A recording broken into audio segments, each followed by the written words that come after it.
اعوذ باللہ من الشیطان الرجیم بسم اللہ الرحمن الرحیم وبہ نستعین وہو خیر معین۔ جب پانی منحصر ہو دو مشتبہین میں، وضو کی ضرورت پڑتی ہے، تو کیا ان دونوں سے وضو کریں گے یا تیمم پر گزارا کریں گے؟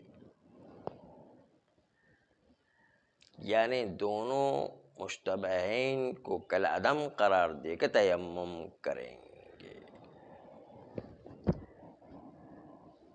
آغا صاحب کفایہ نے کہا کہ اگر دونوں قلیلین ہے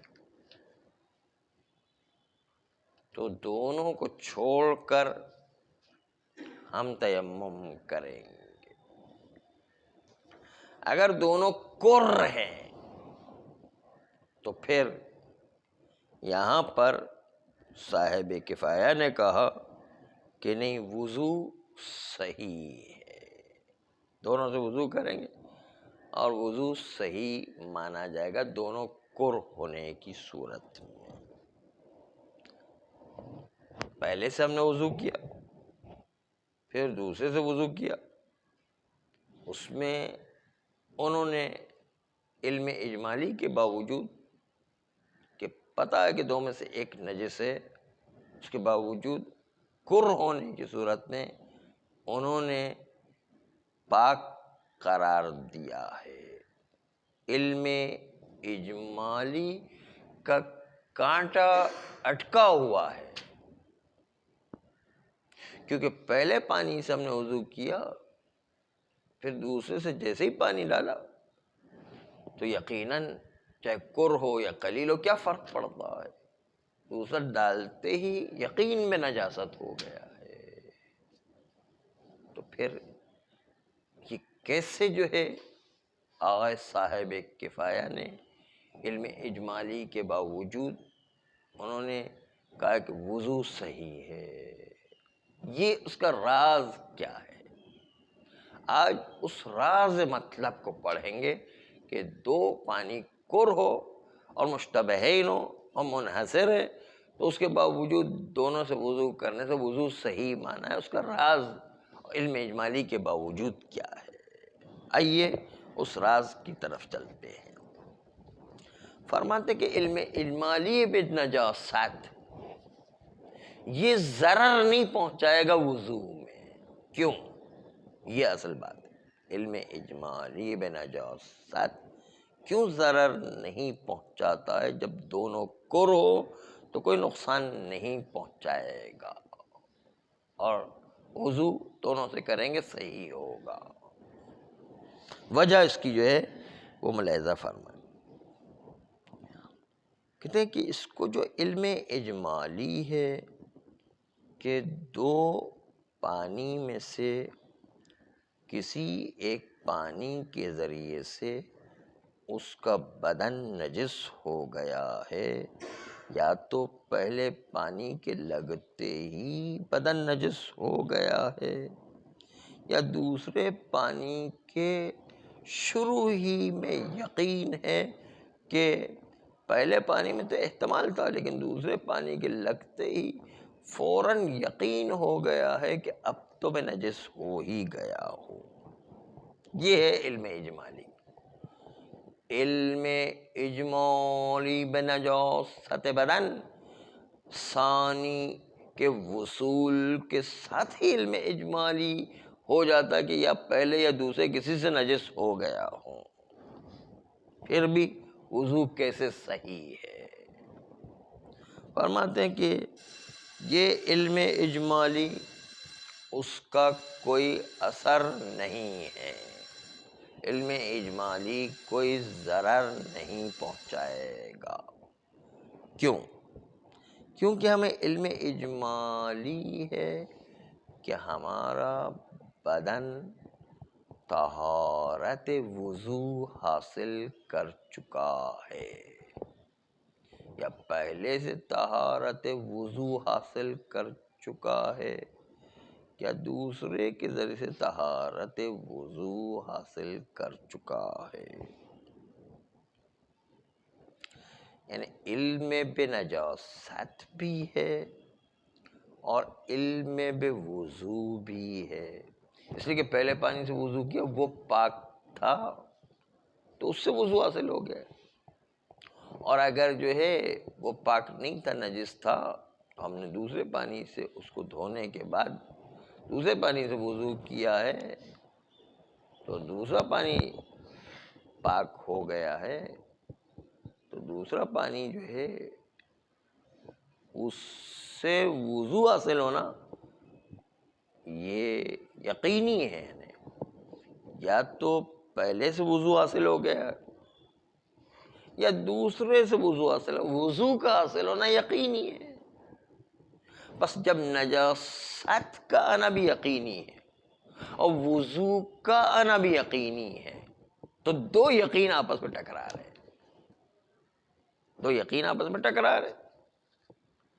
ایسا نہیں ہے کہ دوسرے پانی سے وضو کرنے میں یقین بے وضو نہ ہو، اس میں بھی یقین بے وضو ہے.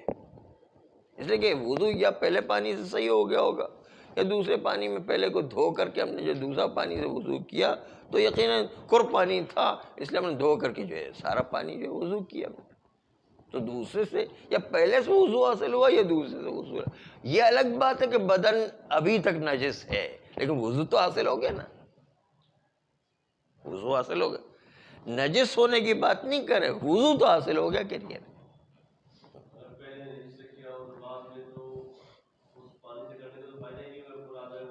نہیں، وہ اپنے آپ کو دھو لیتا ہے نا، پھر دھو کے پھر کرتا ہے. دھو کے کیا، دھو کے جب کیا تو اس کا مطلب وہ بھی یا تو دوسرا پانی پاک تھا تو پہلا والا زائل کر کے پھر جو ہے دوسرے سے وضو کیا. یقین ہاں، وضو تو ہر صورت میں حاصل ہو گیا نا، یا پہلے سے حاصل ہو گیا یا دوسرے سے. نجس بدن ہونا الگ بات ہے لیکن وضو تو حاصل ہو گیا کہ نہیں.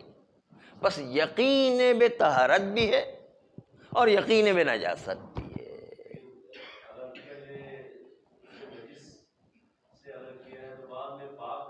ہاں بعد میں پاک کیا، کیونکہ کر پانی ہو پہلے واضح کر چکے کر پانی ہمارے پاس موجود ہے، اس لیے جو ہے اس نے دوسرے پانی سے وضو کیا تو اس سے جو ہے پاک ہو گیا. نہیں قلیل ہوتا تو پھر بھی مسئلہ ہوتا، لیکن کر پانی میں تو کوئی مسئلہ ہی نہیں ہے.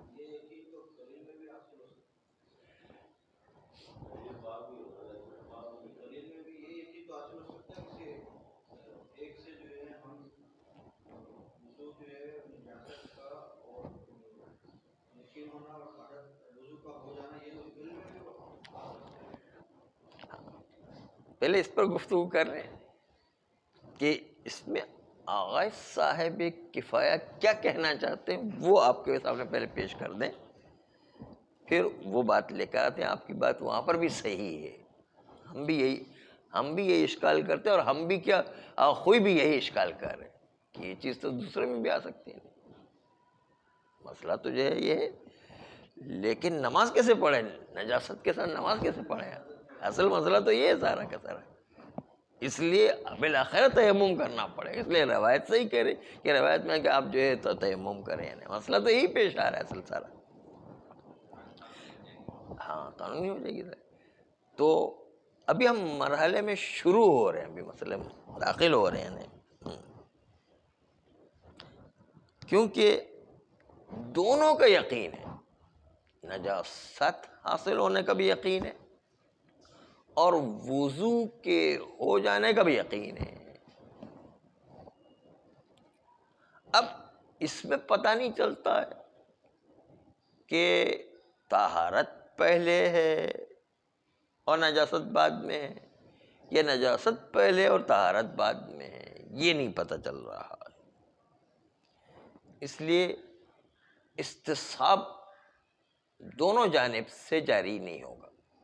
استصحاب طہارت، استصحاب نجاست دونوں طرف جاری نہیں ہو سکتے، کیونکہ دونوں طرف یقین ہے. تقدم و تاخر میں جب پتہ ہی نہیں چل رہا ہے کون سا پہلے کون سا بعد میں، تو دونوں طرف استصحاب جاری نہیں ہوگا. جب دونوں طرف استصحاب جاری نہیں ہوگا تو استصحاب تو دونوں طرف نہیں ہو رہا ہے، کیونکہ تقدم و تاخر میں پتہ نہیں چل رہا ہے کہ پہلے نجاست ہے پہلے طہارت ہے. تو اس صورت میں قاعدہ طہارت کی طرف رجوع کیا جائے گا. قاعدہ طہارت میں وضو میں نہیں رجوع کر رہے ہیں، جسم کے پاک ہونے میں رجوع کر رہے ہیں. کیونکہ اتنا یقین ہے کہ پانی سے پاک بھی ہوا ہے، اتنا یقین ہے کہ پانی سے نجس بھی ہوا ہے، دونوں کا یقین ہے. تقدم و تاخر کا پتہ نہیں چل رہا ہے. تو ایسی صورت میں دونوں استصحاب ٹکرا کر کے ختم ہو جائیں گے. باقی رہ جائے گا کیا؟ قاعدہ طہارت. قاعدہ طہارت کی بنیاد پر وہ اپنے جسم کو بھی پاک سمجھے گا. قاعدہ طہارت کی بنیاد پر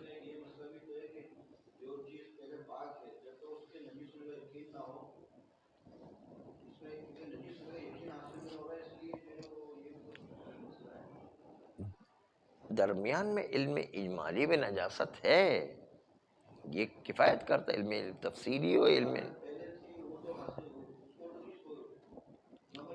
طہارت تھی، دو پانی پاک تھے، لیکن نجاست کے گرنے کا یقین ہے. یعنی ہاں پتہ نہیں، ہاں یہ جو ہے میں عرض کر رہا ہوں کہ جو ہے نجاست کا یقین آیا تو طہارت کا علم ختم ہو گیا. نہیں، اب نیا ہو گیا. شک نہیں، اب یقین ہے. ہاں نجس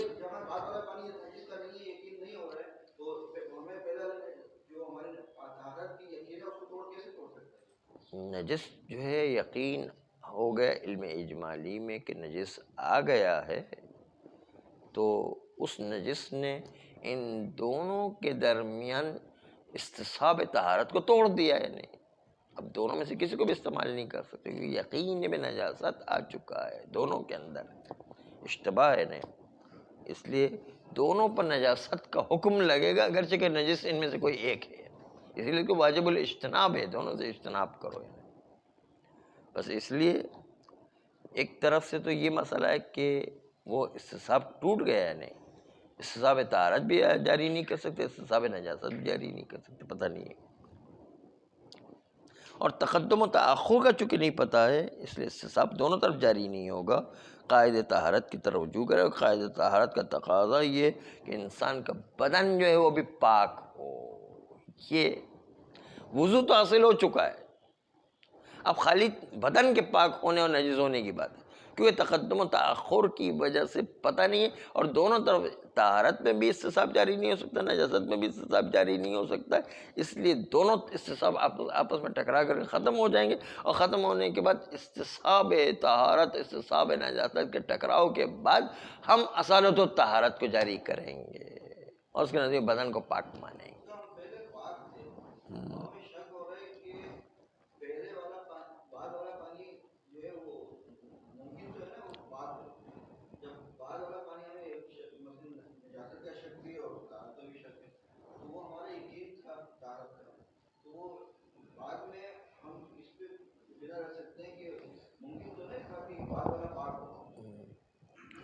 ہاں لیکن جب نجاست کا تخلل واقع ہو گیا، نجاست درمیان میں آ گیا، تو اب وہ استصحاب نہیں چل سکتے.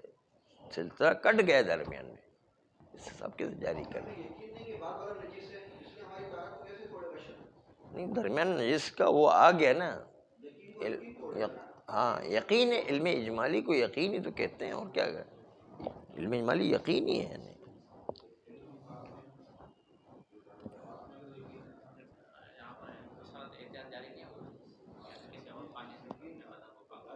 کوئی پانی ہے ہی نہیں، صرف یہی دو پانی ہے ہمارے پاس، بس اس میں سے دو میں سے کیا، یہی تو بحث ہے اصل میں، منحصر پانی ہے نہیں، اب کیا کریں، وہ ہوتا تو پھر تو مسئلہ ہی الگ ہے۔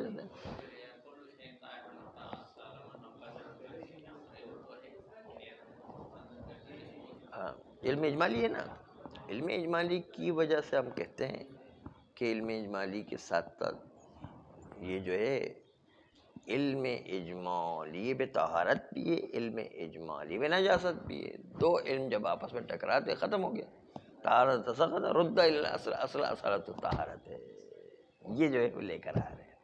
ہاں، یہ صاحب کفایہ کی دلیل پیش کر رہے ہیں ہم، علم بے طہارت بھی ہے، علم نجاست بھی ہے، دونوں ہیں نہیں، تو جب دونوں ہیں تو پھر دونوں کی موجودگی کے اندر دونوں طرف استصحاب یا دونوں طرف اصل جاری نہیں ہو سکتے، دونوں طہارت تساقط ہو جائیں گے، بچ جاتا ہے کہ اصالت و طہارت، اصالت و طہارت جو ہے کوئی معارض نہیں رکھتا ہے، اس بنیاد پر وہ جاری ہوگا، اور انسان اپنے بدن کو پاک سمجھے، وضو کو صحیح سمجھ کر کے، وضو تو ویسے ہی صحیح تھا اور جو ہے بدن بھی پاک ہو گیا، اس کے نتیجے نماز پڑھ سکتا ہے۔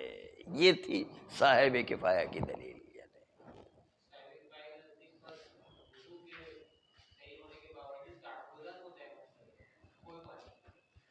صاحب کفایہ جو ہے وہ صاحب علامہ طباطبائی کا فتویٰ تھا۔ ہاں جی جی جی جی جی ہاں، وہ کہتے ہیں کہ اس وقت اگر ہم تیمم کرتے ہیں تو تیمم جو ہے وہ قانونی نہیں ہے، تعبدی ہے، یعنی کیونکہ قانون کے لحاظ سے تو وضو بھی صحیح بن رہا ہے، یعنی ہاں، قائد طہارت جاری کر کے وضو کیا جا سکتا ہے، لیکن پھر بھی امام نے چونکہ دستور دیا ہے کہ تیمم کرو تو ہم تیمم کریں گے تعبداً نہ قانوناً۔ یہ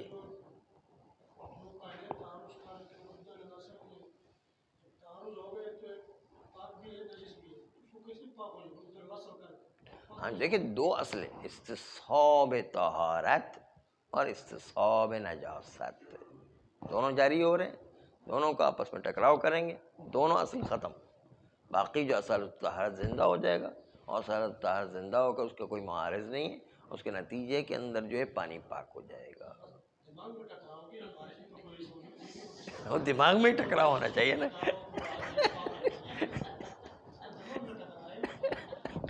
دماغی میں تو ٹکرانا چاہیے، اور کیا،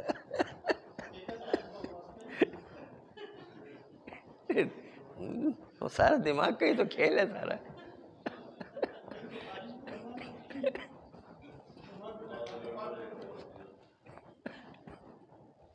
سارا دماغ کا کھیل ہے، اور کیا ہے۔ یہ تو تھا صاحب کفایہ کا فتویٰ کہ اصولی لحاظ سے اس کو وضو کر کے، جب دونوں پانی کر ہو تو وضو کر کے نماز پڑھنا چاہیے، لیکن چونکہ امام نے دستور دیا تھا روایت کے اندر کہ مشتبہین کو دونوں کو گرا دو اور جو ہے تیمم کرو، تو ہم پھر بھی تیمم کریں گے، اپنے اصول پر عمل نہیں کریں گے، کیونکہ نص کے مقابل میں اصول نہیں چلا کرتے ہیں، اگرچہ کہ اصول کی بنیاد پر وضو آ جاتا ہے، لیکن پھر بھی ہم تیمم کریں گے۔ اگر وضو کیا تو نماز صحیح نہیں ہوگی، نہیں، امام کے فرمان کے مطابق عمل کرنا ہے، نہیں، وہ کہتے ہیں کہ بھائی پانی کو استعمال ہی نہیں کریں، ہاں، تو پھر تیمم پھر بھی کرنا پڑے گا، ان کے نزدیک تو بدن پاک ہو گیا نا، آغا طباطبائی کی اور آغا صاحب کفایہ کے نزدیک تو بدن پاک ہے، نہیں، وضو بھی ہو گیا ہے، تو پھر اگر بھول گیا یا غلطی سے کیا ہے تو پھر تیمم کر کے نماز پڑھے، اس طرح کرتا تو نماز صحیح نہیں ہوگی، یعنی کیونکہ امام کی مخالفت کر دی اس نے، تو نہیں، ان کے نزدیک تو بدن بھی پاک ہو گیا نا، انہوں نے تو اصالت طہارت جاری کر دیا، ہاں، ابھی تو پانی ہے ہی نہیں نا، فرض یہ ہے کہ کوئی پانی ہی نہیں ہے، نہیں، بس یہی دو پانی ہے، تو اب جو ہے فی الحال تو اسی طرح پاک سمجھے گا کہ دونوں پانی کور ہے، اگر قلیل پانی تو اپنے آپ کو نجس سمجھے گا۔ اگر تیمم نہیں کیا ہے تو باطل ہوگی، کیونکہ جو امام نے چونکہ تعبداً کہا ہے کہ پڑھو، تیمم کر کے پڑھو، اس لیے باطل ہوگی، وَإِلَّا قانون کے لحاظ سے بنتی ہے۔ یہ خوب یہاں تک تو بات آ گئی۔ ابھی تک جو ہے چونکہ صاحب کفایہ کا اپنا نظریہ پیش کر رہے تھے، اس لیے آپ کے ذہن میں بیٹھے، آپ کے دل کو دلچسپ لگے یا خالی دماغ کا ٹکراؤ لگے یا نہیں، لیکن بہرحال وہ نظریہ ہے، نظریہ جو ہے آپ نے سن لیا۔ اب آخوئی اپنا نظریہ پیش کرتے ہیں اور کہتے ہیں کہ نہیں، ہمارے نظریے کے مطابق آغا صاحب کفایہ کا نظریہ صحیح نہیں ہے۔ یہ بات تو سمجھ میں آتی ہے بھائی، پانی میں ایک پانی نجس ہے، ایک پانی پاک ہے، دونوں سے وضو کیوں؟ یہ تو عملی ہے، وضو کیا ٹھیک ہے، اس پانی سے وضو کیا، اس پانی سے وضو کیا، بدن تو یقینی ہے نجس تو ہو گیا، نجس ہے تو وضو سے کیا تو بدن پکا نجس ہے، اور رد نسل کر کے تیسرے کہاں دھویا ہے جو پاک ہو گیا؟ نہیں دیکھیں، کہیں نہ جہاں اور جگہ میں دھویا ہے وہ تو زبان میں دھو رہا ہے، ایک رد نسل کرو پاک تھی، یہ نجس ہو گیا بھائی حقیقت میں، اس حقیقت میں نجس چیز کو کہاں پڑتا ہے کہ کہاں دھو کے جو تیسری جگہ میں پاک۔ لیکن جب اس نے وضو کیا تو یقین بطہارت بھی تو ہے نا ایک طرف، ہاں، اور یقین میں نجاست بھی ہے، تو دونوں کے استصحاب ٹکرا گئے، استصحاب طہارت استصحاب نجاست ٹکرا گئے اور ختم۔ پھر جو اصالت الطہارت جاری کریں گے وہ اس طرح لے کر آ رہے، لیکن اس پر اشکال وارد ہے، ابھی دیکھتے ہیں، وہ آپ کے ذہن کی بات شاید وہ آخوئی کرنا چاہتے ہیں، اس کو دیکھیں۔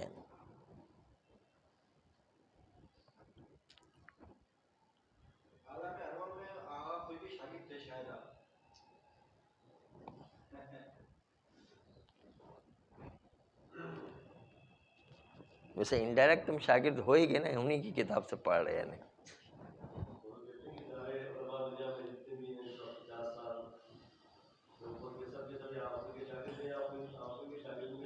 ہاں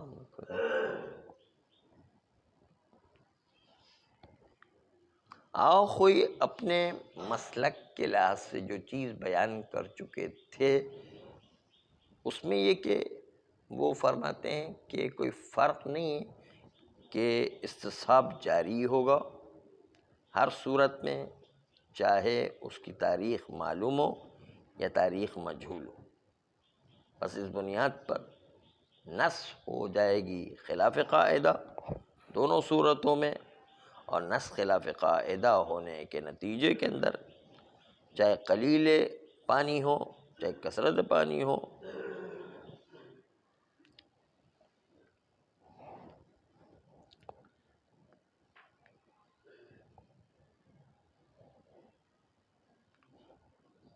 کہتے ہیں کہ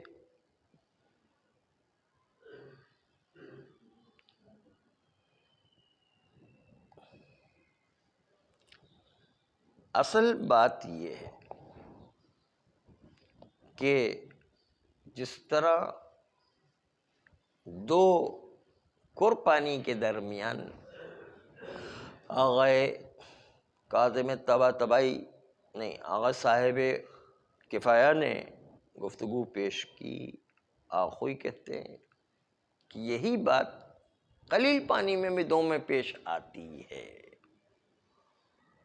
دونوں میں کوئی فرق نہیں ہے، چاہے قلیل ہو یا کثیر ہو، فرق نہیں پڑتا ہے، دونوں میں یہ بات پیش آئے گی اور دونوں میں دو استصحاب تساقط کر دیں گے، رد الاصل، اصل کی بنیاد پر اصالت الطہارت دونوں میں جاری ہوگا، خالی جو ہے قربانی میں کیوں جاری ہوگا؟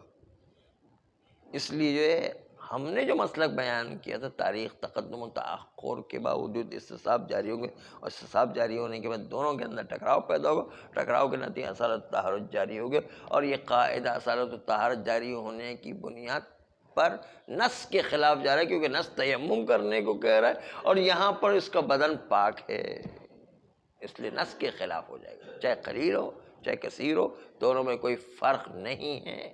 ہم نے ہم نے استصحاب کو دونوں کے اندر جاری کر سکتے دونوں کے اندر جاری کرنے کی بنیاد ڈالی تھی اور کہا تھا کہ جو ہے قلیل پانیوں کثیر پانی میں فرق نہیں پڑتا، تاریخ جو ہے مجہول ہونے کے باوجود، مقدم و مؤخر ہونے کے باوجود استصحاب دونوں میں جاری ہوگا۔ آئیے کہتے ہیں یہ دونوں میں جاری ہونے کا اشکال پہلے تو آغا صاحب آغا صاحب کفایہ پر یہ کر رہے ہیں کہ آپ خالی قر میں کیوں جاری کر رہے ہیں؟ یہی بات تو قلیل میں بھی جاری ہے، نہیں کوئی فرق نہیں ہے دونوں میں، بالکل کوئی فرق نہیں ہے۔ لیکن تحقیق مطلب یہ ہے، اب اپنا نظریہ شروع کرتے ہیں، ابھی تک تو صاحب کفایہ پر اشکال کر رہے تھے۔ تحقیق کا مطلب یہ کہ قاعدہ طہارت یہاں جاری نہیں ہوگا، نہ تو قلیل میں نہ کثیر میں، دونوں میں قاعدہ طہارت جاری نہیں ہوگا۔ اور نص یہاں پر طبق قاعدہ ہے، قاعدے کی روشنی میں انسان چونکہ نجس رہتا ہے اس لیے تیمم کر کے ہی نماز پڑھنا ہوگی، جیسے کہ روایت نے کہا ہے۔ بس جب قاعدہ طہارت کو ہم نے یہاں پر جاری نہیں کیا تو اس کا مطلب یہ ہے کہ نجاست باقی ہے۔ جب نجاست باقی ہے تو ہمیں تیمم کر کے نماز پڑھنا پڑے گی، وضو کر کے نماز نہیں پڑھیں گے۔ نہیں، وہ پانی استعمال ہی نہیں کرے گا، بس تیمم کر کے نماز پڑھے گا، پانی نہیں استعمال کرے گا، ختم، پانی کو چھوڑ دیں۔ استعمال کر لیا تو ایک الگ بات ہے، لیکن استعمال کرے گا نہیں۔ استعمال کر لیا تو دونوں کو استعمال کرنے کی صورت میں یہاں پر جو اب بتا رہے ہیں آخوئی، اس کے لحاظ سے اپنے آپ کو نجس سمجھے گا، پھر تو بڑا اور مسئلہ ہو جائے، قضا کرنا پڑے گی، پھر تو یہ تیمم بھی نہیں چلے گا اوپر۔ بس فرماتے ہیں کہ تحقیق کا مطلب یہ ہے کہ یہاں پر قاعدہ طہارت دونوں میں جاری نہیں ہوگا، اور نص جو ہے قاعدے کے مطابق ہے کہ چونکہ نجاست باقی ہے اس لیے تیمم کے ساتھ ہی نماز پڑھنا پڑے گی۔ اور انشاءاللہ کل ہی پیش کریں گے، اب ٹائم ختم ہو گیا۔ صلی اللہ